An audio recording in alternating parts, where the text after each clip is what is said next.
1,30,000 இளைஞர் அணி நிர்வாகிகள் கலந்து கொள்ளும் வடக்கு மண்டலத்திற்கான பிரம்மாண்ட நிர்வாகிகள் சந்திப்பு.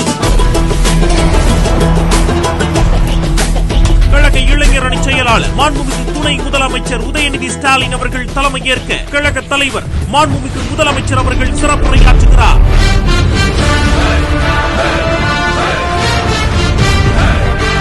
வரும் ஞாயிறு 14ஆம் தேதி திருவண்ணாமலை கலைஞர் திடலில் இந்திய ஒன்றியத்தின் அரசியலமைப்பை கூட்டாட்சியை பாதுகாத்திட ஆதிக்கவாதிகளையும் அடிமைகளையும் வீழ்த்தி 2026 மீண்டும் திராவிட மாடல் அரசை ஆட்சி பொறுப்பில் அமர்த்த திருவண்ணாமலையில் ஒன்று கூடுவோம், வென்று காட்டுவோம், வரலாறு படைப்போம்.